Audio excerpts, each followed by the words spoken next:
Bismillahirrahmanirrahim. Bismillahirrahmanirrahim. Assalamualaikum warahmatullahi wabarakatuh. Kita lanjutkan kajian kitab Bulughul Maram, masih tentang bab syarat-syarat sholat ya. Sekarang hadis 227.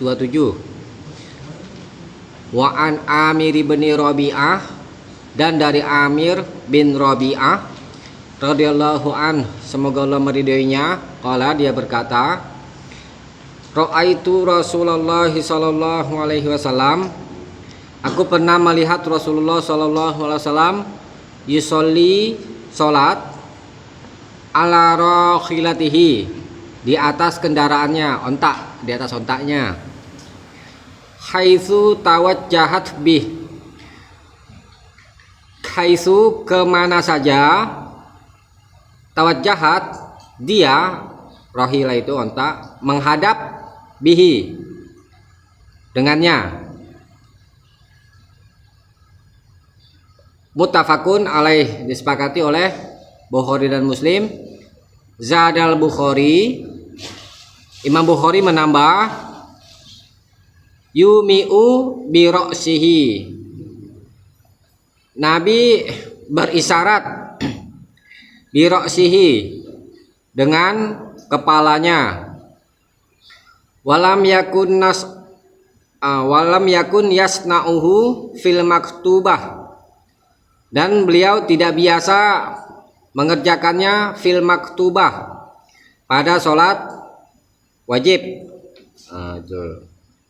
Tidak biasa. Hadisnya sah. Maksud hadis menerangkan, belum.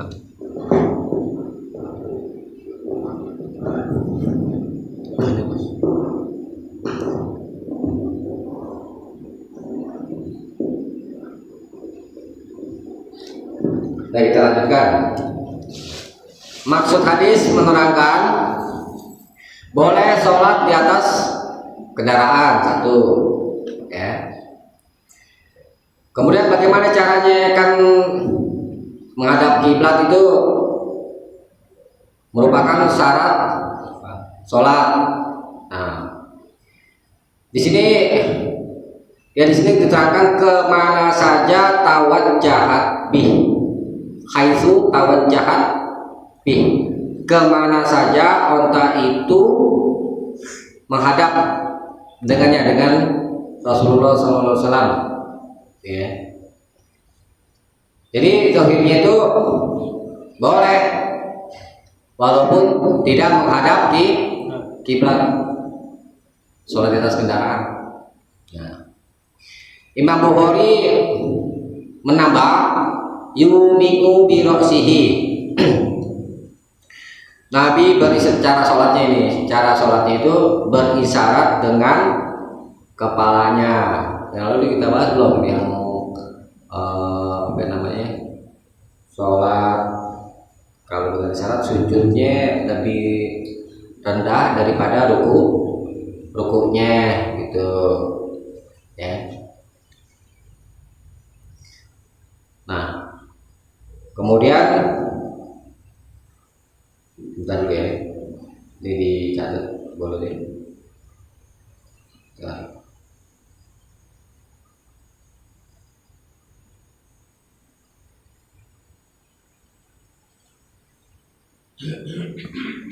ini dicatat ya, dan tadi ini sampai Faya ja'alus sujuda akhfada binaruku. Ini syarat berisyaratnya.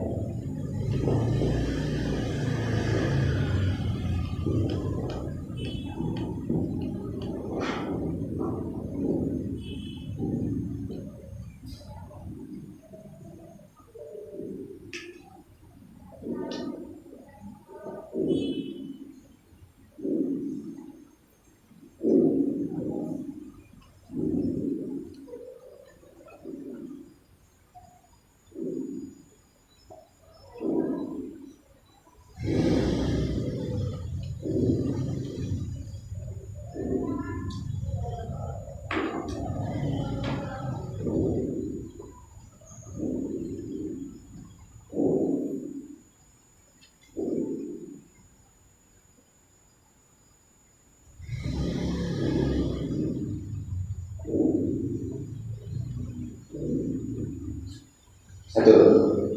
Itu cara berisaratnya Nabi yang kepalanya yakni fayaj'alu, yaitu Nabi menjadikan sujudnya akhfadul, lebih rendah minalu ruku daripada rukunya.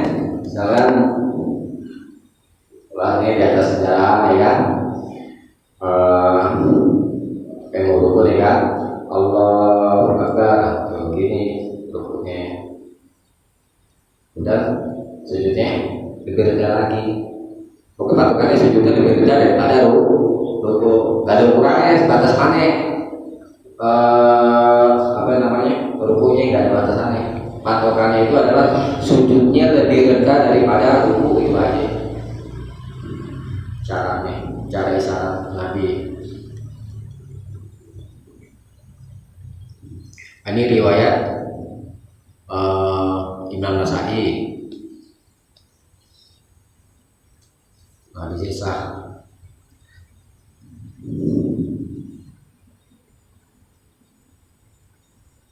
Nah, jika kita tahu arah kiblat, contoh ya, misalkan kita sedang berkendaraan misalnya di kontak kan nggak mungkin lah kalau kita ya. Maksudnya begini, diusahakan di awal pertama kali mulai itu menghadap kiblat. Tetapi kalau memang tidak memungkinkan, ya udah ikutin aja arah kendaraan, kayak gitu. Coba diusahakan aja kalau memang mudah. Kalau tidak mudah, ya ikutin arah kendaraan menghadap, begitu.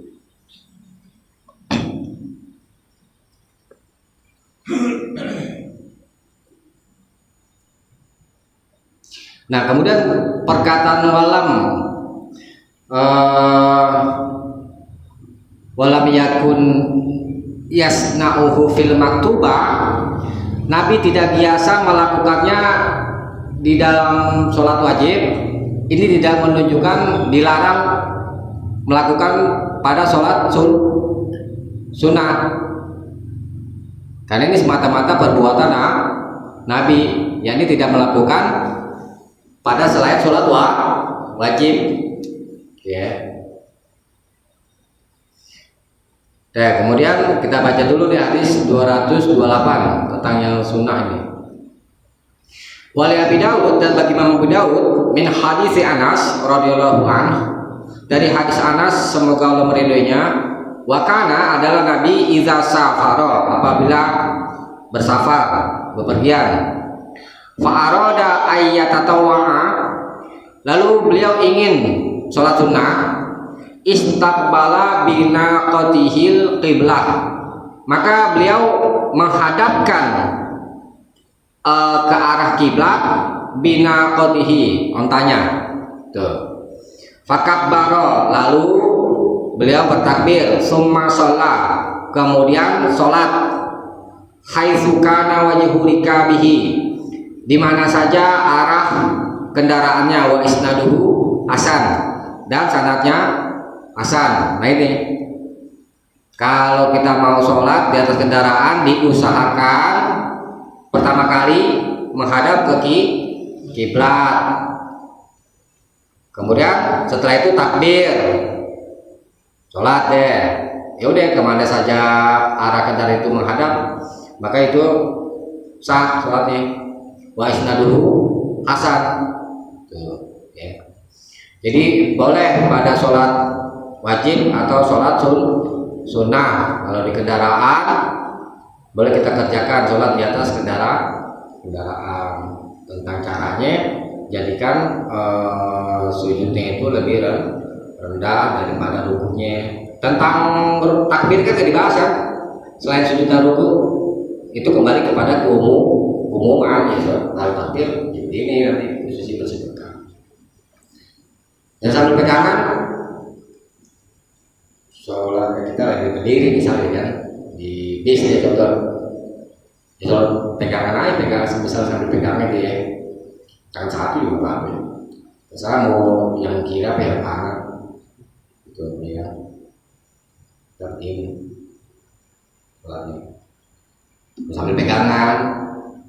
Tapi kan bis sekarang juga masih ada, tapi kita masih ngerasain gini. Masih ada udah jarang naik bis seperti ini. Busway. Di motor, sholat di motor boleh gak? Oh, ya boleh aja sebentar kalau bisa. kalau nggak bisa jangan nabrak. Kalau diboncengin, ya masih bisa lah kalau boncengin. Ya kan. Boleh aja. Kalau mau, sujud tuh gimana kalau boncengin? Ya pakai isyarat aja. Tapi kalau naik motor berhenti aja tuh di masjid. Bisa. Cari masjid ya, mana? Kalau di bis kan artinya perjalanan 2 malam.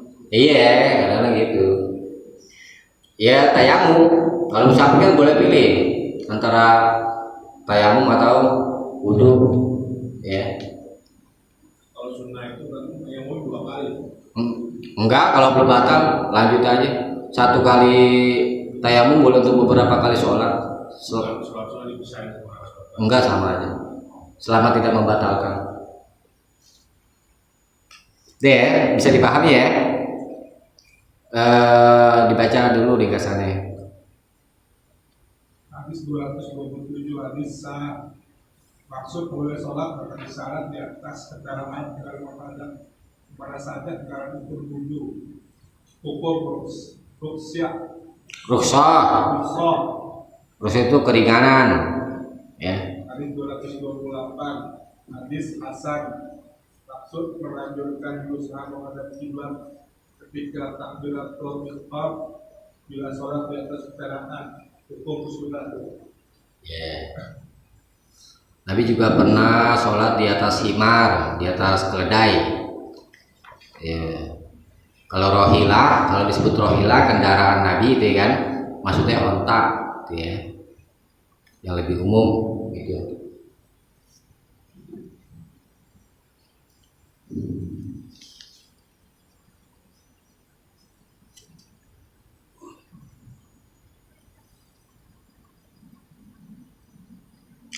Ya, kita baca hadis 229.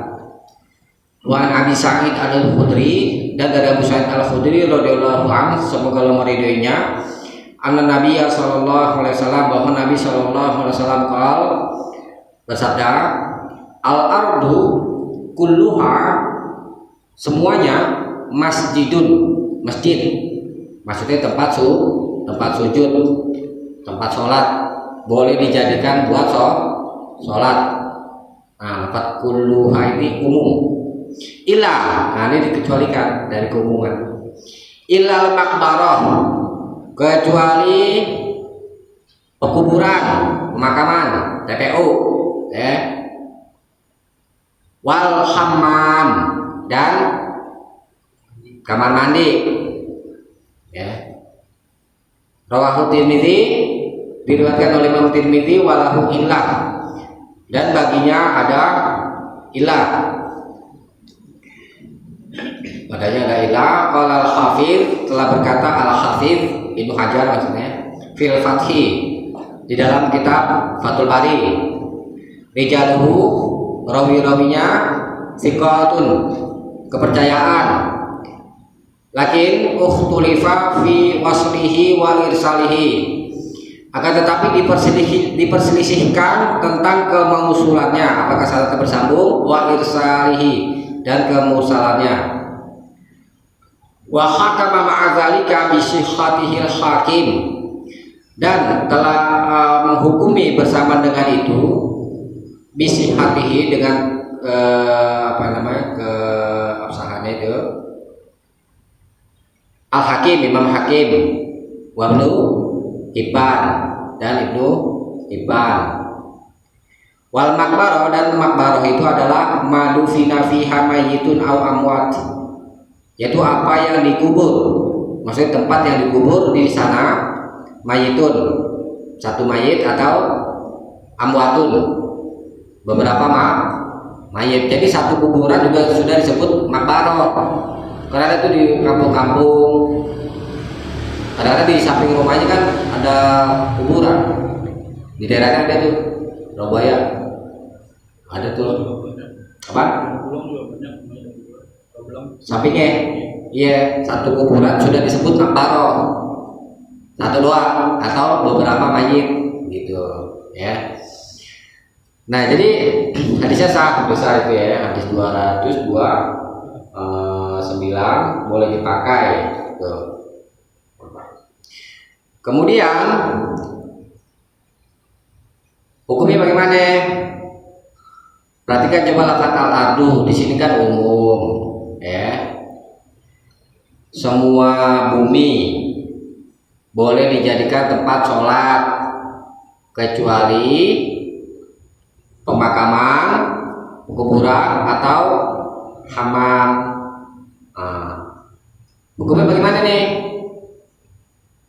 Haram atau makruh? Sebentar selalu haram, ya kan? Karena al-adu menghalalkan semuanya menjadi masjid kecuali dikeluarkan dari kehalalan. Lalu di ringkasan ini dihukumi makruh. Dari mana kita istinbat hukumnya?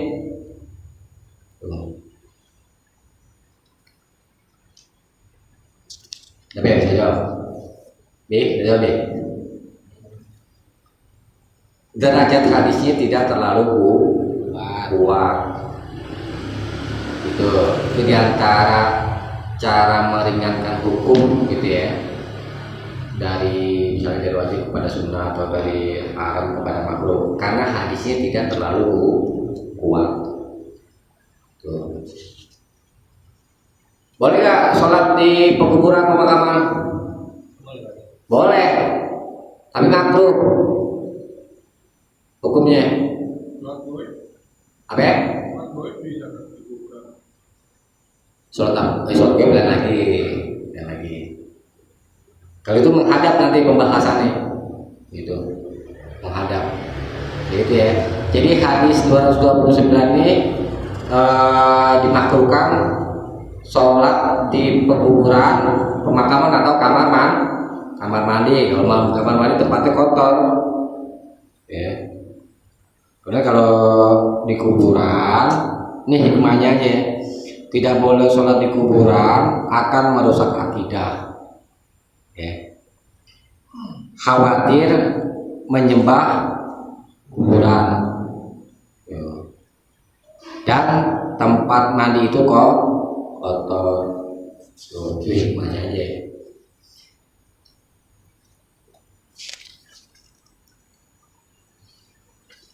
Nah sekarang coba dibaca dulu ringkasannya deh. Hadis boleh dipakai. Maksud larang sholat di kuburan dan tempat mandi. Hukum makruh. Ya. Sekarang hadis 230. Wa ani bin Umar, dan dari Ibnu Umar radhiyallahu anhuma, semoga Allah meridai keduanya, anna Nabi sallallahu alaihi wasallam, bahwa Nabi sallallahu alaihi wasallam naha, melarang. Itu di garis bawah itu, ayu sholli, sholat fi sab'i mawatin, di 7 tempat. Pertama, ini bayannya 7 tempat itu apa ya? Ini bayannya al mazbalah, tempat sampah, wal majzarah, pejagalan, wal makbaroh, ini sama dia ya, tadi ya, pekuburan, wa qari'atit thariq, dan di tengah jalan, wal hammam, dan kamar mandi, wa ma'atinil ibil, dan tempat pertambatan onta. Tempat pertambatan onta apa? Tempat penjuru onta dulu parkir. Kalau parkir tahu deh. Apa? Iya, maksudnya onta yang sedang diderungin diikat di situ. Kandang juga boleh. Wa fauqa dhahri baitillahi ta'ala, dan di atas apa itu? Punggung Ka'bah Baitullah, di atasnya. Kalau di atasnya sholatnya menghadap kemana? Ka'bah di bawah.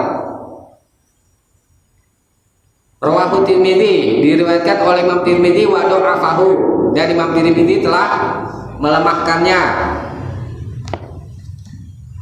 Li'annahu min riwayati Zaid bin Jabirah al-Ansori. Ini dicatat. Ya. Karena sebab kelemahannya.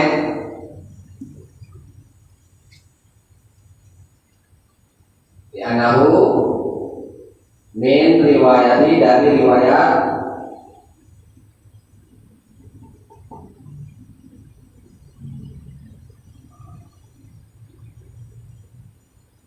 Zaid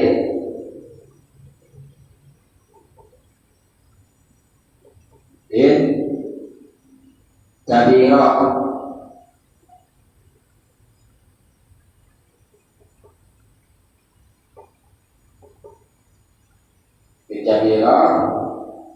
al-Ansari.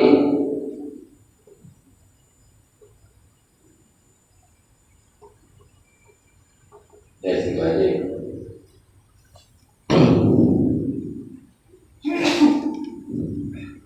Ada apa dengan Zaid bin Jabirah al-Ansari? Qala Bukhari wa ghairuhu, Imam Bukhari dan lainnya berkata, munkarul hadis, hadisnya munkar. Laqad zakarul Hafiz Az-Zahabi, dan sungguh Al-Hafiz Az-Zahabi telah menyebut fi Mizan, di dalam kitab Mizanul I'tidal, maksud ini lahu iddata ahadis, dia memiliki hadis-hadis sejumlah hadis-hadis munkar. Wasaqa fiha hadza, dan dia menyebutkan diantaranya ini. Ya, jadi hadisnya bermasalah lantaran ada rawi yang bernama Zaid bin Jabirah. Rawinya dibicarakan tentang hafalannya, ya. Tuh.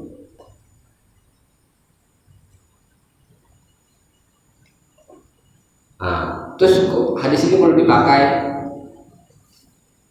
Kesimpulannya apa yang diringkasannya, bagaimana istinbat hukum ini? Coba kita bahas dulu satu persatu ya. Dilarang sholat di tempat sampah. Kenapa? Sebab hukumnya kotor. Kemudian penjagalan kotor. Kuburan udah dibahas saat itu, udah sesuai ya. Kemudian di tengah jalan ganggu, ya, nabrak nanti. Kemudian kamar mandi kotor, ya. Penambatan nota juga kotor. Di atas punggung Baitullah Ka'bah, karena tidak ada arah kiblat, kalau kiblat dari bawahnya, gitu. Nah, hadis ini boleh dipakai karena sesuai dengan pokok agama. Pertama, tentang kebersihan. Agama kita ini mengajarkan tentang kebersihan. Kita disuruh sholat di tempat-tempat yang bersih. Tuh, kenapa hadis ini dipakai? Ya karena itu sesuai dengan pokok agama. Kemudian kalau sholat di tengah jalan bisa mengganggu orang.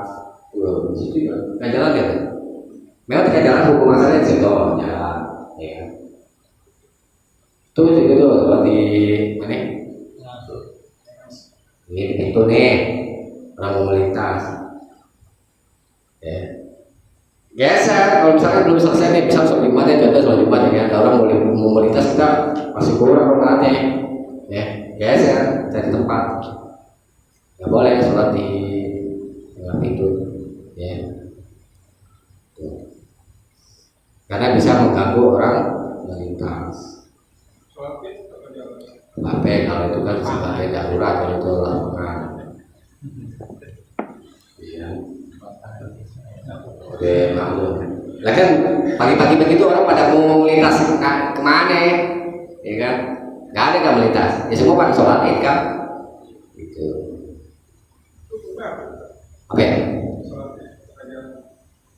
Ya boleh. Karena memang kita disuruh sholat di lapangan. Karena terbuka maksudnya. Diperintah. Sholat itu sholatnya di musola. Kalau musola masa Nabi itu diistilahkan dengan tanah lapang.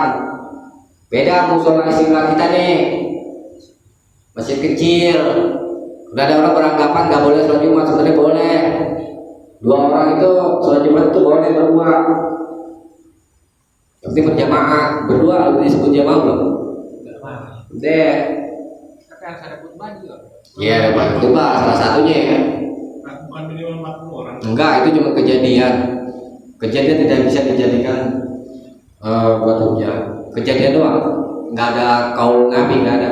Sholat Jumat harus 40 orang, enggak ada. Ada katakan 12 orang. Gitu. Karena pada waktu itu ada peristiwa ketika sholat Jumat itu ada rombongan dagang, pulang pada pulang. Nah di situ berjumlah dikatakan 40, dikatakan 12, dan itu kejadian tidak bisa dijadikan dasar hukumnya, Pak. Berjamaah boleh 2 orang. Dari mana dalilnya? Itu Nabi sholat berjamaah sama Ibnu Abbas sholat malam berapa orang? Berjamaah bukan? Berjamaah. Di sini boleh yang sholat.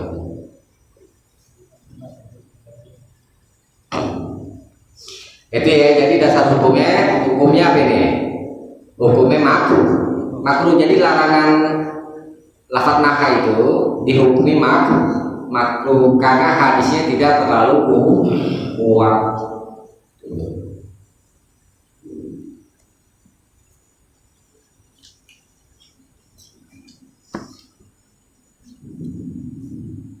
Di pemakaman tuh ya kan ada kayak tempat apa Bang? Yang di tempat petugas namanya gitu. Iya, diribut Ibu. Kantornya ya. Boleh nggak soal situ? Boleh. Ada yang katakan nggak boleh.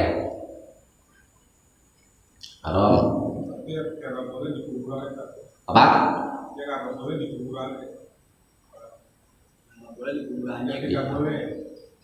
Ini kuburan di pemakaman. Nggak boleh di atas kuburan kali. Enggak, ini kan umum lah katanya al-maqbarah kuburan. Emang disebutin harus di samping harus di sini? Enggak kan? Ada nggak disebutnya di sini? Di pinggir, di tengah, samping.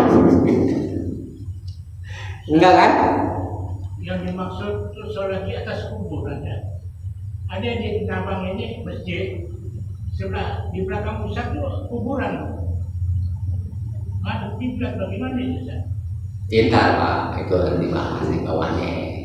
Kalau di hadis yang ini disebutkannya secara mutlak, mau menghadap ke, mau di atasnya ke, mau di dalamnya ke, boleh berdasarkan ini gitu. Nah ini kita bahas dulu nih bawahnya ya. Ini namanya tertib dalam memahami hadis ya. Nah sekarang kita bahas hadis 231 nih tadi Bapak tanya itu. Wan Abi, coba dibaca dulu deh ini ringkasannya. Hadis 230. Hadis boleh dipakai. Maksud larang sholat di tempat sampah, peninggalan, kuburan, pengajaran, tempat mandi, ada kotak dan di atas Ka'bah. Hukum makruh. Ya. Sholat di atas Ka'bah makruh ya. Dan sekarang 231 Wa'an Abi Mas'ad, dan dari Abu Mas'ad Al-Ghunawi qala, dia berkata, sami'tu Rasulullah sallallahu alaihi wasallam, aku pernah mendengar Rasulullah sallallahu alaihi wasallam yaqul, bersabda, la tusallu ilal kuburi. Nah ini, janganlah kalian sholat menghadap kuburan. Ila dia artinya menghadap. Wala tajlisu, dan janganlah kamu duduk alaiha, di atasnya. Ya. Rawahu Muslim, Diriwayatkan dia oleh Imam Muslim. Hadisnya sah. Ya. Lafat la tusallu ini fil nahi, larangan. Hukum asal larangan dihukumi haram. Haram sholat menghadap kuburan. Kemudian wala tajlisu jika fil nahi, larangan.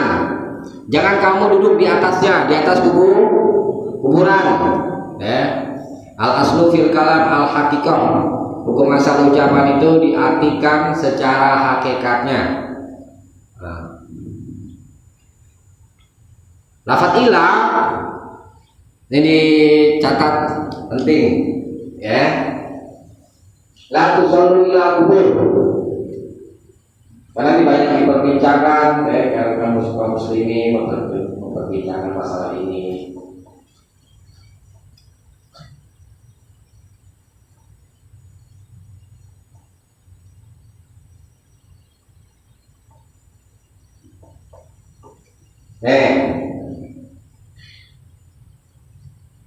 Lalu sholat jamaah kamu sholat kira ke kalau dari kepada cuma sini dengan arti menghadap. Jika kita tetap menghadap langsung, apa bilang maknanya? Bila janganlah kamu sholat menghadap langsung ke kuburan. Berarti kalau menghadap langsung tanpa tabir, tanpa penghalang. Kalau penghalang pakai penghalang boleh nggak? Boleh. Yang dilarang menghadap langsung. Umum sholat apa aja?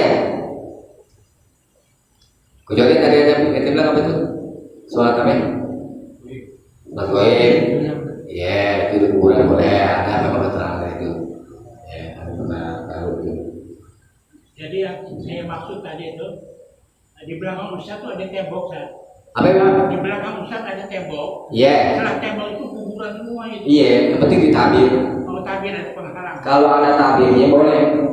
Kalau nggak ada tabirnya dilarang. Plong gitu ya. Plong, terbuka.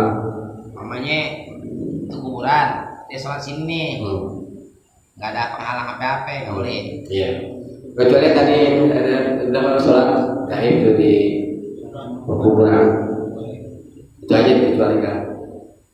Nanti kita bahas di bab namanya bagian hadis kalau sholat gaib. Selain itu kembali kepada keumuman, sholat apa aja dilarang. Ya. Sholat di kantor TPU kan ada penghalangnya, gitu. Ya kan? Tapi sekali untuk itu terus sholat di atas kuburan bagaimana? Sholat di atas kuburan ini kan menghadap di atas kuburan.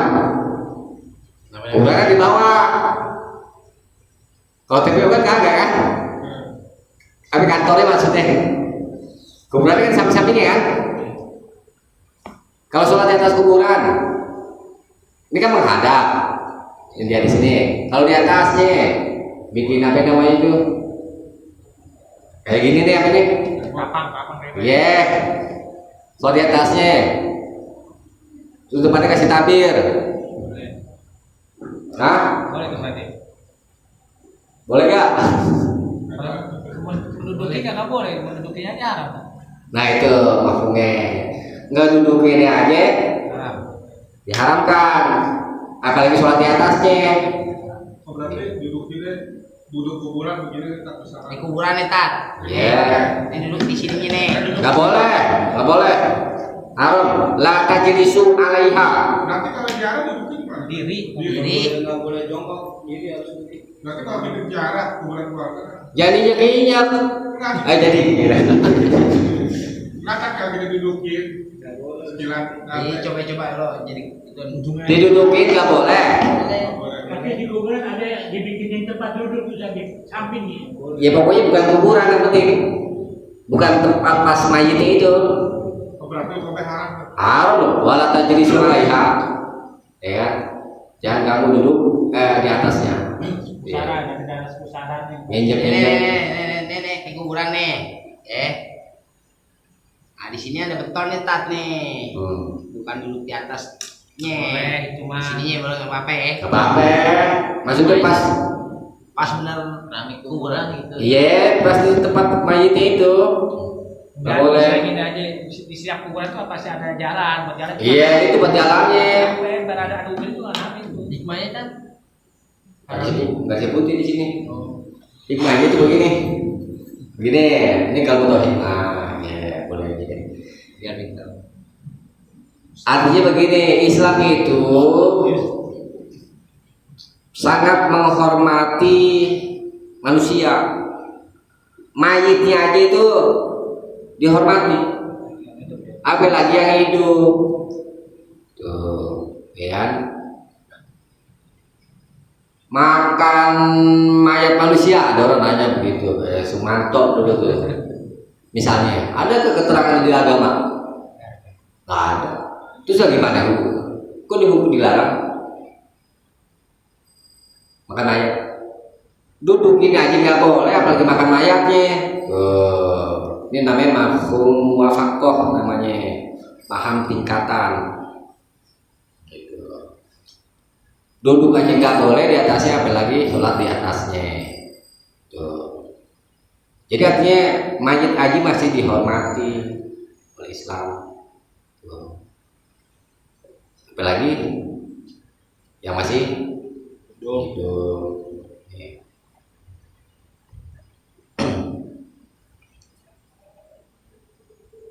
Itu hikmahnya sampai air ya.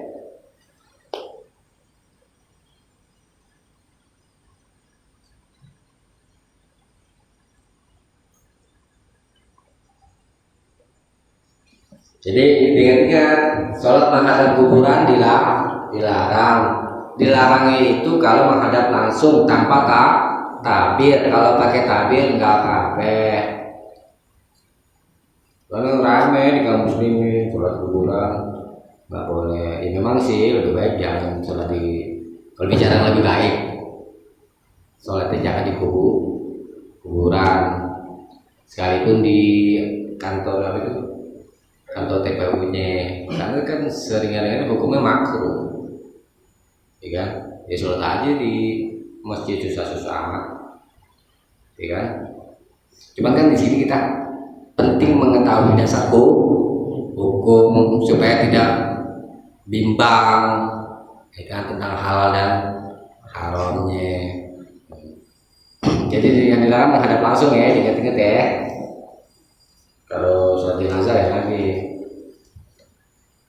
ya habis tuh kalau tapi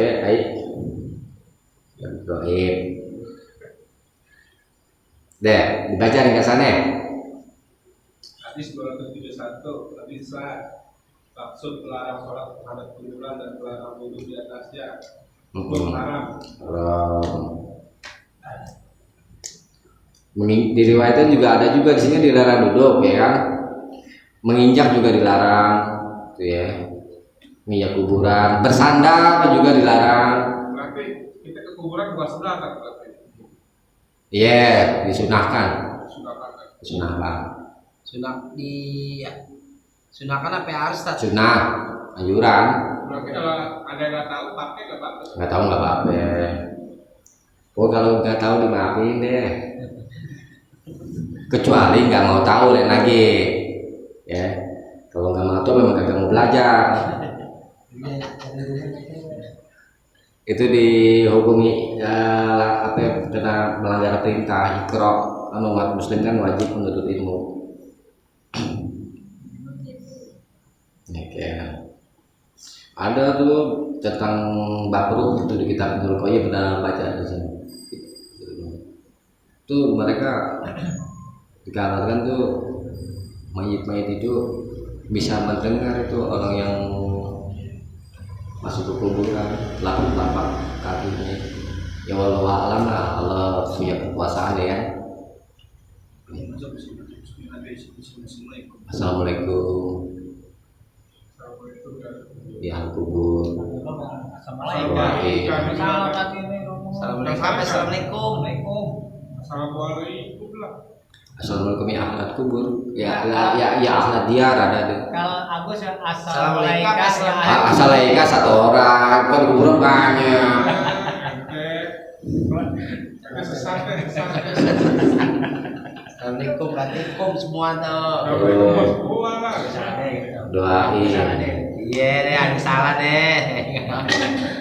Nah, Yang dilarang itu termasuk kuburan non muslim ya. iya umum bang, kuburan apa aja. Kuburan Sama aja yang muslim atau yang non muslim sama aja. Tuh, nggak boleh. sebab saya perhatikan ada orang pacaran di atas kuburan. Main gitar tuh di atas kuburan. Nggak boleh. Ya mungkin mereka belum tahu hukumnya. Itu yang tadi tuh kuburan di bawah, kita sholat di atas nih. pakai Iya, pakai beton deh. Ruangannya di atas di bawah kuburan gimana? Ini nggak boleh, tadi lebih bilang duduknya aja nggak boleh, di bawahnya, bagi di atasnya.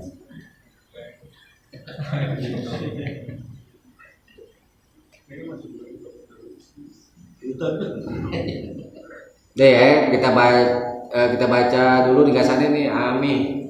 Terus 32 kan? 31 udah dasar. 31 tadi udah ada. Iya. Udah, udah. Terus 32 sekarang. Wan Abi Sa'id radhiyallahu anhu, dan dari Abu Sa'id radhiyallahu anhu, semoga Allah meridainya, qala dia berkata, qala Rasulullah sallallahu alaihi wasallam, telah bersabda Rasulullah sallallahu alaihi wasallam, idza jaa ahadukumul masjidah, apabila seorang di antara kamu datang ke masjid, falyanzur, maka lihatlah,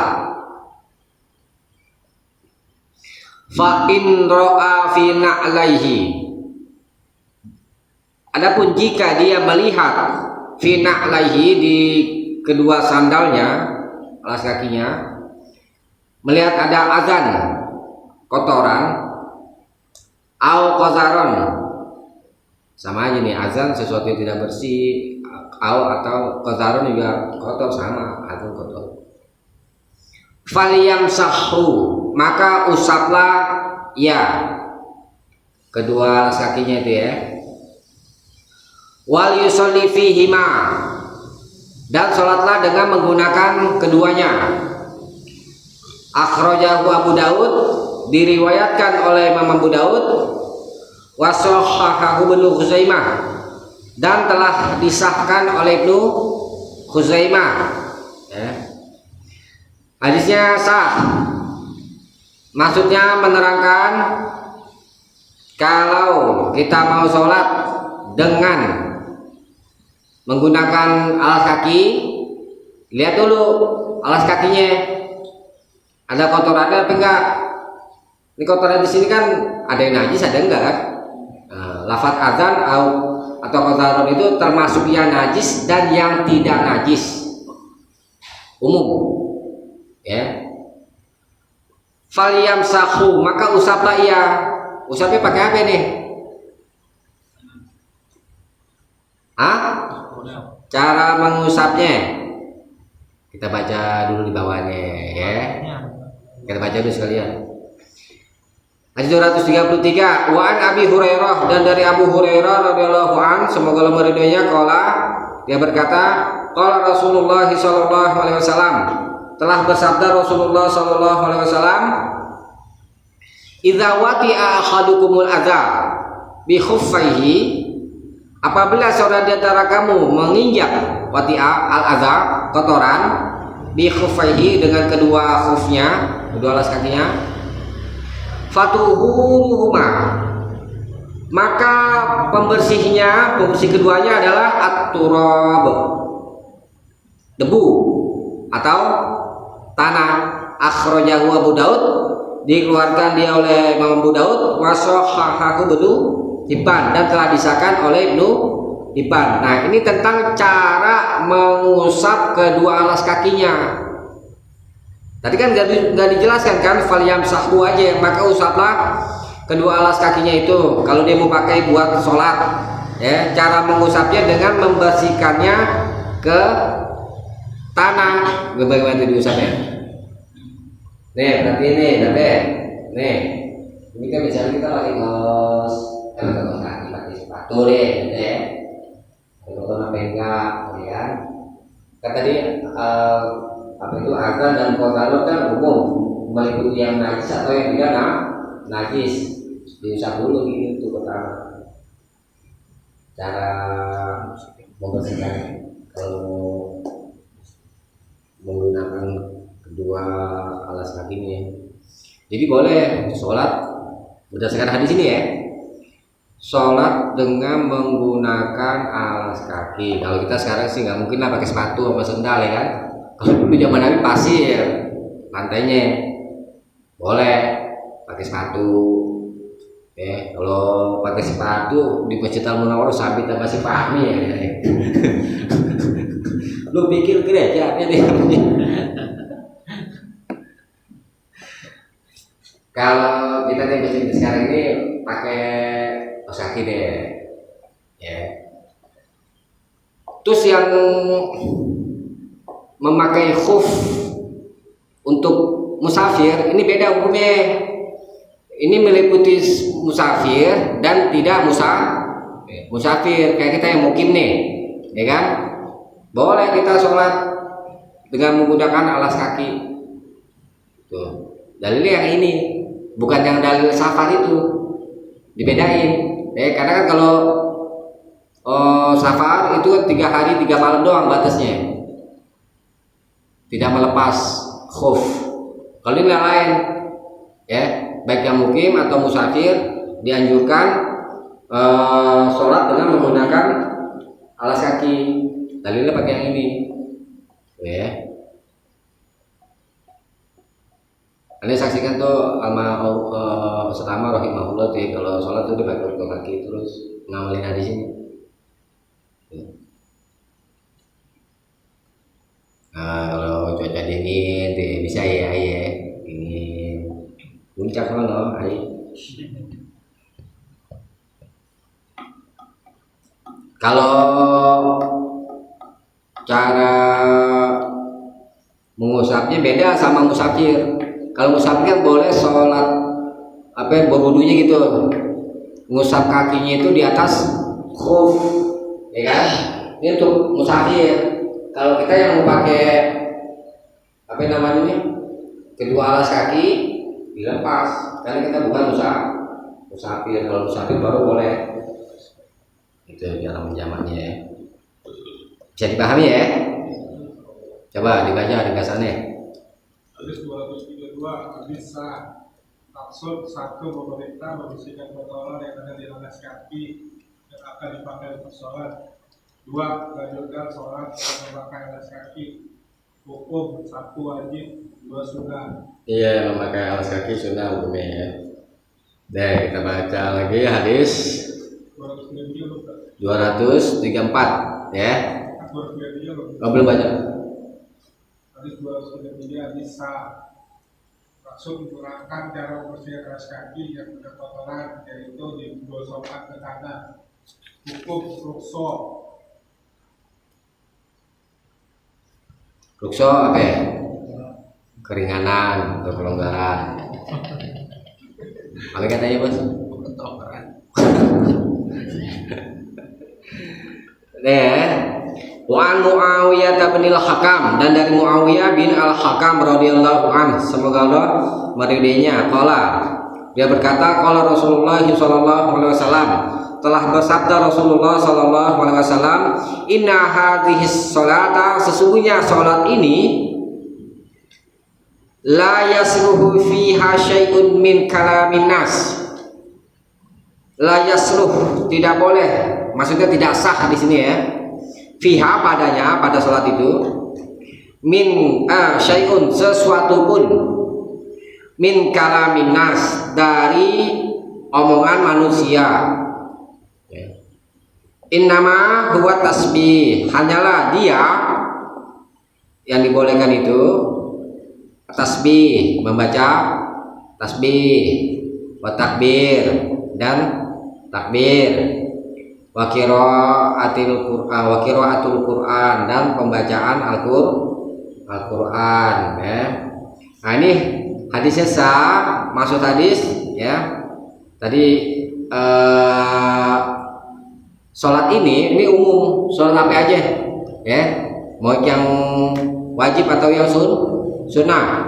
La yaslu fiha syai'un min kalaminas, tidak boleh, tidak sah padanya, pada sholat itu sesuatu pun dari omongan manusia. Lagi sholat ngomong sama orang, ini nanti kita bisa kemana nih, yang kecil biasa ya kan, kalau anak kecil nggak tahu lah kalau anak kecil ya kan, tapi itu dijadikan sebagai contoh bahwa kalau lagi sholat nggak boleh omong-omongan apa ya? Omong-omongan manusia. Ayat-ayat Al-Quran juga ngomong-ngomong juga. Nah, jadi omongan yang diperbolehkan adalah omongan yang disyariatkan, seperti bacaan-bacaan Al-Quran. Tadi kan sebutnya tasbih, takbir, dan pembacaan Al-Quran. Maksudnya pembacaan yang diajarkan oleh Nabi itu yang dibolehkan. Kalau ngomong, sholatnya batal nggak? Batal sholatnya. Ngomongan manusia maksudnya, ya boleh.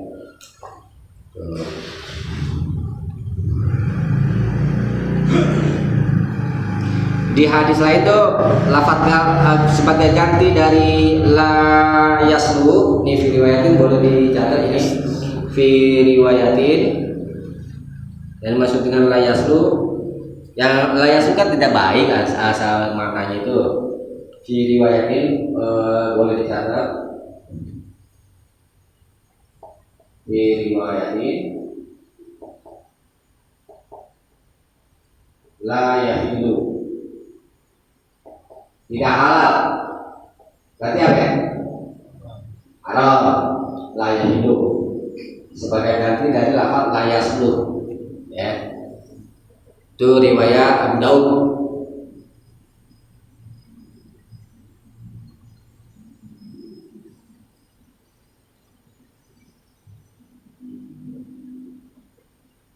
Jadi dulu ya, para sahabat, ini kejadian bukanlah kecil aja sebenarnya. Para sahabat dulu ya, pada permulaan Islam, di awal-awal Islam maksudnya ya, para sahabat biasa berkata-kata ketika sholat.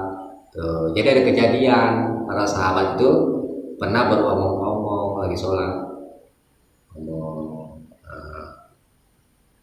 Ya, jadi dilarang. Ini bawahnya nih hadis ini.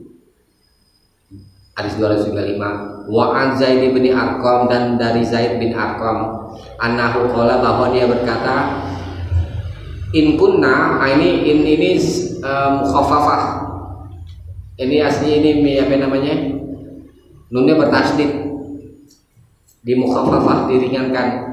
Jadi ini di sini bukan diartikan jika, artinya sesungguhnya kunna, kami dahulu, lana takallamu, sungguh biasa berbicara fis sholati, di dalam sholat, ala ahdi Rasulillah sallallahu alaihi wasallam, pada masa Rasulullah sallallahu alaihi wasallam, yukallimu ahaduna sahibahu bihajatihi, seorang di antara kami berbicara dengan sahibahu, temannya, bihajatihi, tentang keperluannya.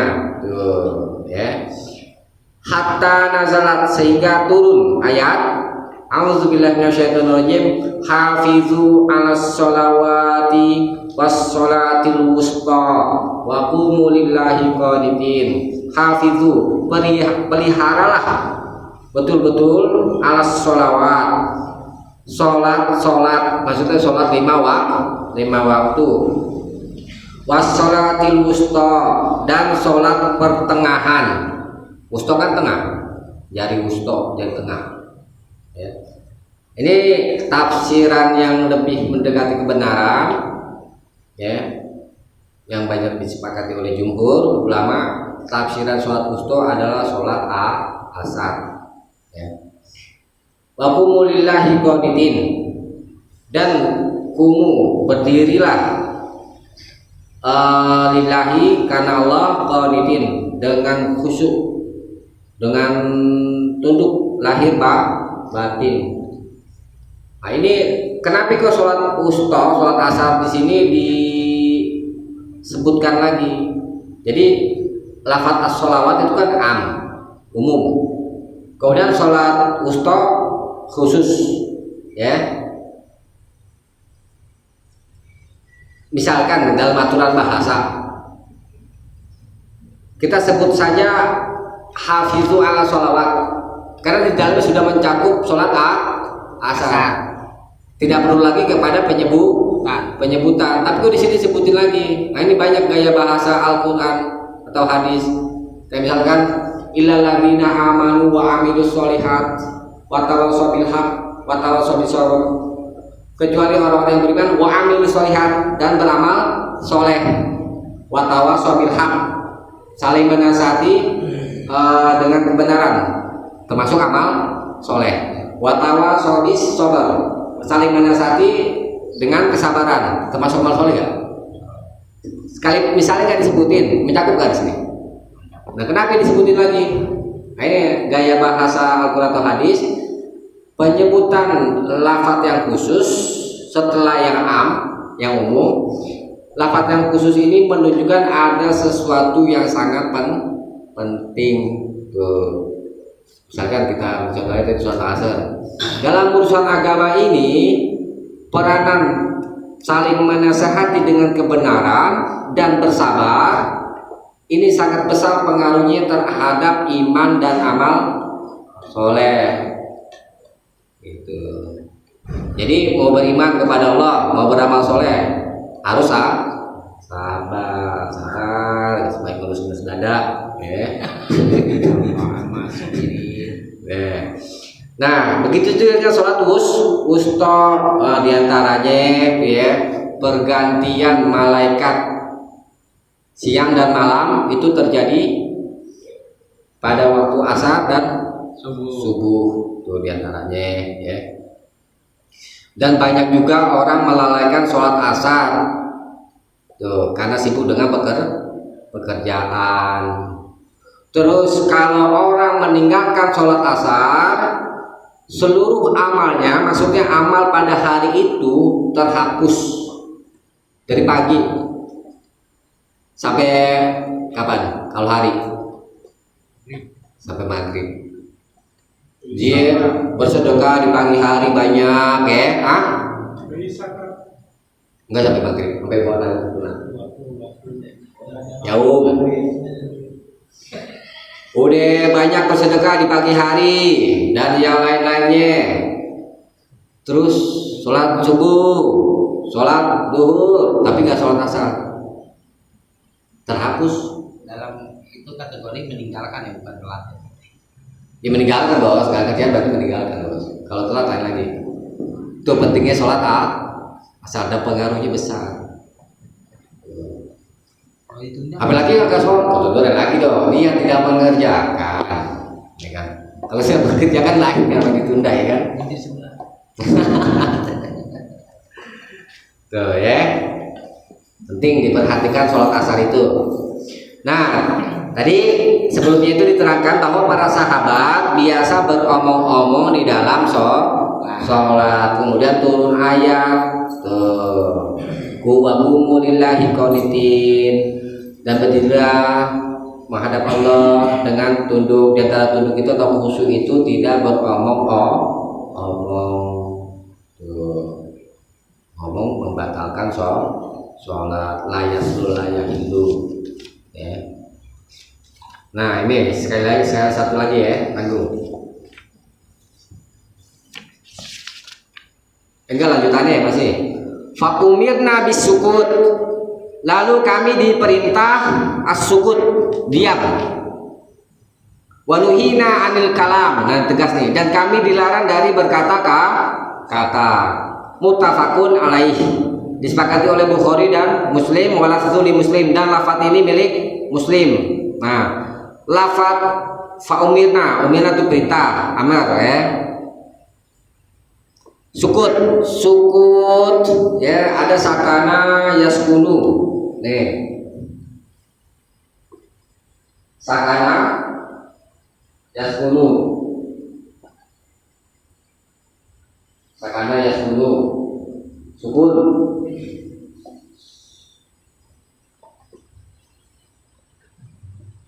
Ya.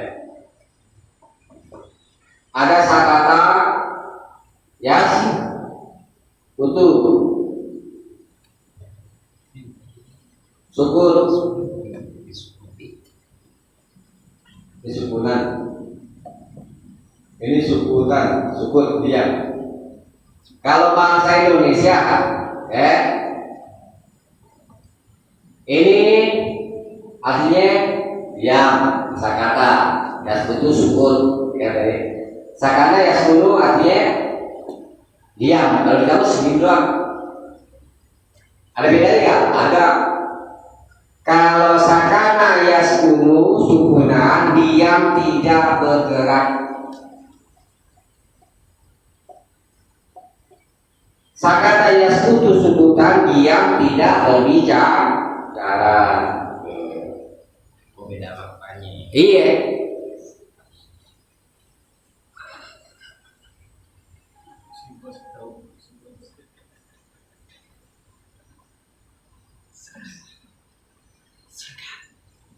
Tidak bersuara. Sikat. Ya.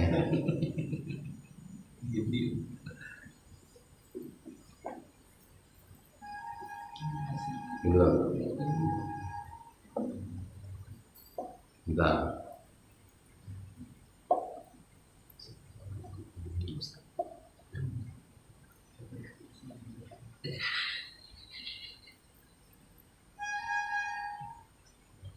Nah, fa'umir nabi syukur, kami diperintah diam. Berarti kebalikannya apa? Bicara. Ah? Dilarang Ngomong. bicara. Itu lawan itu. Kami diperintah diam dan dilarang bicara. Apakah dalam sholat itu tidak boleh bicara? Tuh pertanyaannya gitu. Ngomong. Iya, kan ada omongan yang dibolehkan, ada yang enggak kan? Yang enggak boleh kan cuma ngomong manusia. Iya. Emang baca Al-Quran itu kan ngomong kategorinya. Masuk omongan kan? Ucap, mengucapkan, melafalkan omongan. Ya omongan-omongannya ya saya tadi tasbih, takbir, terus membaca Al-Quran itu omongannya yang dibolehkan. Kan kita ada lagi sholat itu kan sedang berbicara kepada Allah, bermunajat.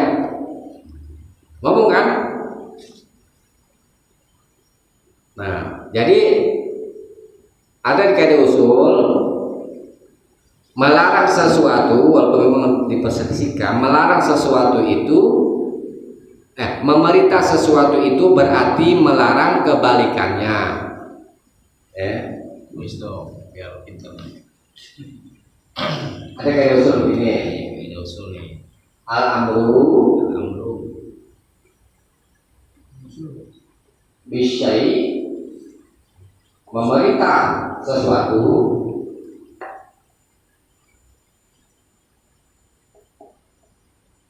nahyun, maka melarang andiddihi.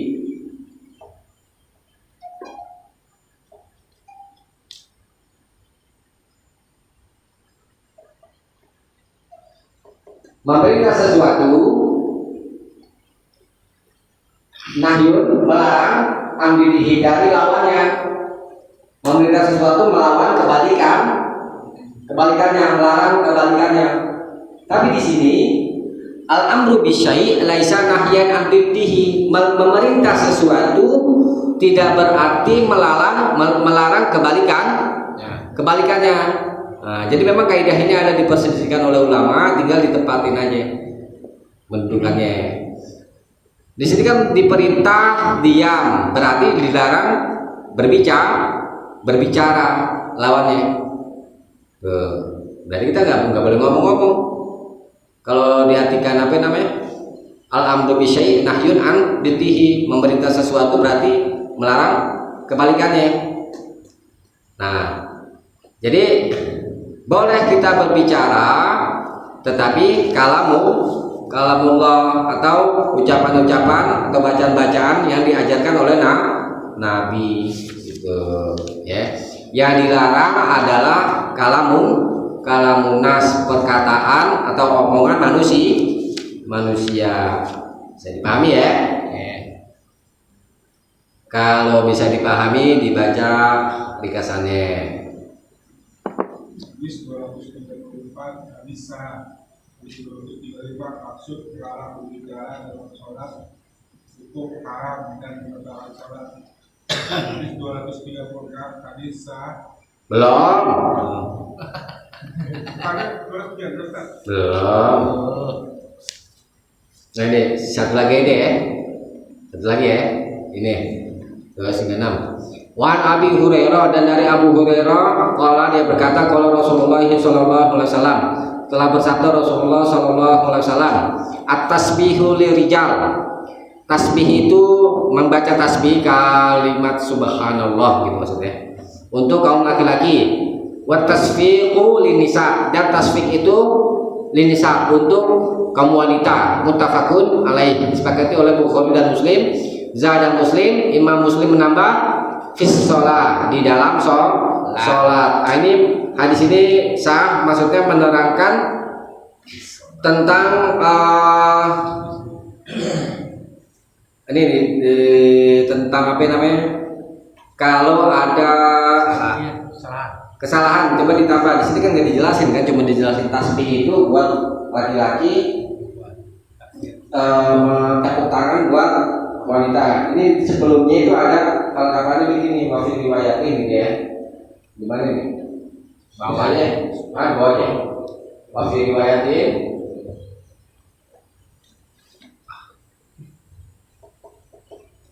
Ini satu riwayat. Izana bakum amrun.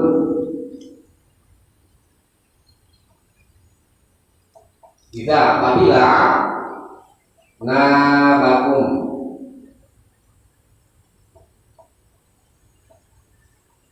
amrun, amrun itu bukan berita, perkara.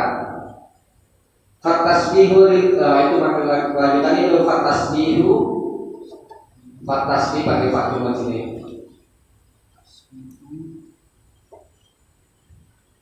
Fatasbihu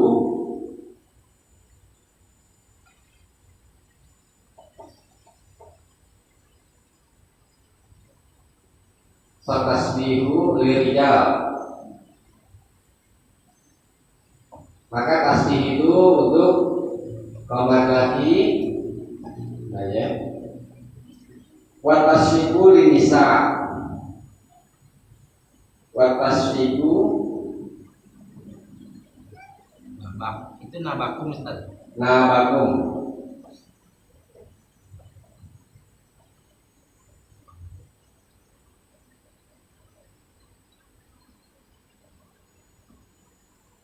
Linisa. Ya. Artinya itu lagi Apa? dari Jika nabakum, apabila nabakum itu menyimpangmu, kamu. Amrun, satu perkara, ini maksudnya kekeliruan. Apabila ada satu kekeliruan yang menyimpangmu di mana, di dalam sholat, maka kaum laki-lakinya itu mengucapkan tasbih subhanallah untuk memberitahu imam yang keliru, ya. Satu aja juga cukup, memang lafadznya jamak, ya boleh lah banyak lah gitu ya. Cuman kalau dia itu rame-rame nanti pada ini rame dengan jadi gaduh lagi nanti. Kemudian watasfiku, dan bertepuk tangan buat kaum Kamu minta cara negurnya. Gitu. Ini aja tutup tangan itu. Ya. Ya cukup. Kamu wanita. Misalnya imamnya mengimami kamu wanita gitu. Kamu wanitanya terbuka tangan gitu. Satu orangnya juga boleh. Ini kan lafadznya jamak ya kan. Ini cara menegur imam yang keliru di dalam sholat. Ya.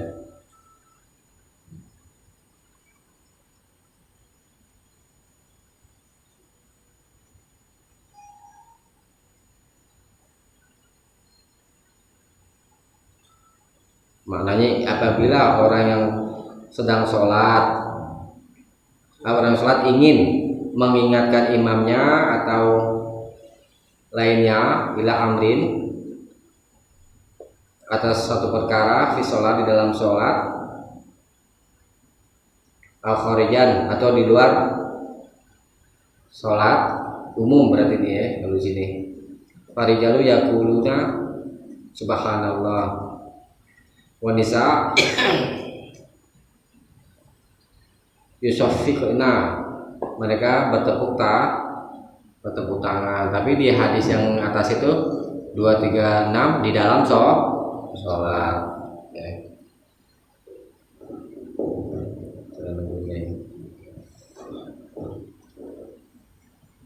Tapi kalau misalkan ini itu apa namanya, imam udah berdiri sempurna misalnya, udah nggak usah disebut subhanallah, boleh aja sekali udah gitu kan, keliru sekedar mengingatkan. Kalau dia berdiri sempurna, imamnya harus ikut. Salah gimana itu? Iya udah tahu salah. Misalnya nih, yang seharusnya duduk pada rakaat kedua, ya kan? Tapi ternyata imam diri nih. Kalau sudah sempurna, makmum harus ikut. Nggak usah disebut lagi subhanallah, cukupnya sekali aja apa namanya ucap subhanallah gitu ya kan. Kecuali kalau belum sempurna nih berdirinya, maka duduk lagi terus si imam tuh. Tapi kalau udah sempurna gerakannya, makmum harus ikut gerakan imam. Wajib. Nanti di akhir itu dia sujud sahwi. Boleh disebut subhanallah atau mengingat. Subhanallah kan udah tadi, kan mengingatkan nih udah nih. Subhanallah. Udah tahu nih imam salah. Tapi karena dia sudah berdiri sempurna, nggak boleh lagi duduk. Harus berdiri, teruskan. Nanti kita bahas yang bab sujud sahwi ya. Nah nanti makmum ikut ya kan.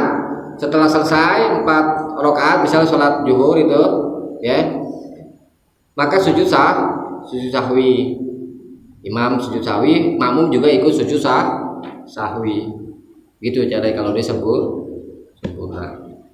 Kalau begitu pas dia sempurna itu subhanallah, ternyata dia sujud lagi gimana itu? Duduk Turun lagi. nggak boleh. Kalau berdiri sempurna, kecuali belum berdiri sempurna. Nanti kita bahas di bab sujud sahwi aja deh. Tuh. Kalau imam salah bacaan, ada jemaah yang menyebut subhanallah. Ada juga yang mengucapkan bacaan yang Salah. yang betul gitu. Membenarkan. Ah, Iya, mengingatkan. Subhanallah juga betul, mengingatkan juga betul. Mengingatkan dia. Yang pertama sih subhanallah dulu ya kan, subhanallah. Tunggu suara rame-rame, subhanallah nanti imamnya bingung ya kan. Tepuk tangan juga jangan rame-rame, tepuk tangan nanti rame. Cukup beberapa orang aja. Coba dibaca ringkasannya. Hadis 236 hadis sah. Maksud laki-laki menegur imam dengan subhanallah, wanita menegur imam dengan tepuk tangan, hukum sebagai ketentuan. Sebagai ketentuan doang. Baik, kita cukupkan ya. Kalau ada yang mau tanyakan silakan. Maksudnya depan aja. Kalau pertanyaan kita khusus ya. Kita cukup sampai sini, mudah-mudahan ada manfaatnya. Subhanakallahumma wa bihamdik asyhadu an la ilaha illa anta astaghfiruka wa atubu ilaik. Assalamualaikum warahmatullahi wabarakatuh. Waalaikumsalam.